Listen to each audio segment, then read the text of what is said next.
teklif ettim. Onu götür, onunla ne istəyirsən. İster kapının ağzında kul olsun, ister başındaki tac olsun. Sana hayatımı teklif ettim.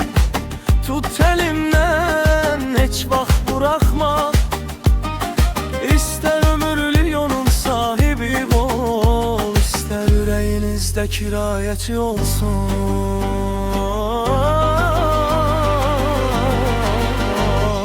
Sen benim güneşimsen, gecemsen. Sen benim soyuk kışım, istiyayımsan. Kar kimi düşsen de üstüme, ister sel olup varlığımı aparsan. Sen benim sultanımsan, hanımım, kadınım, içimdeki od ister könlümün sultanısan. Sen benim varlığımın belasısan.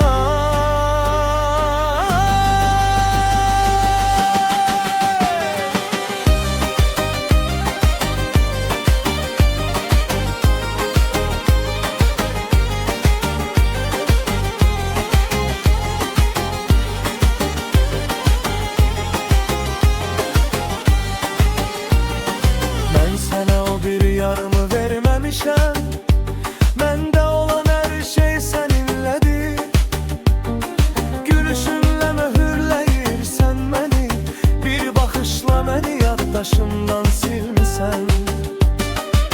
Sabahımı senin için yazdım, adınız her setirde görünür. Gelip yanımda tamamlasan, arzularımı yokluğumla bölsen.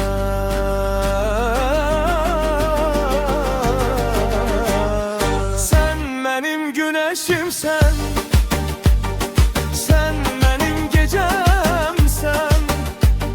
Sen benim soyuk kışım, istiyayımsan.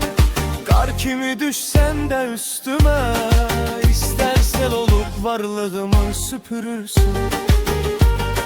Sen benim sultanımsan, hanımım, kadınım, sen içimdeki otsan, ister könlümün sultanısan.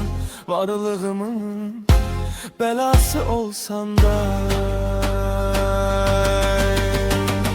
Ne deyirsen ben razıyam, ben senin gülüşüne bağlıyam. İster bana aşık desen, ister yük, adınla uca dayanıram.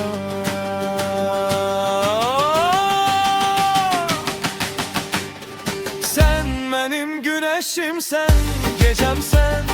Sen benim soyuk kışım, istiyayımsan.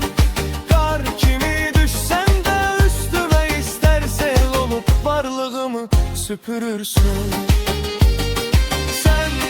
Sultanımsan, hanımım, kadınım, sen içimdeki otsan, ister könlümün sultanısan.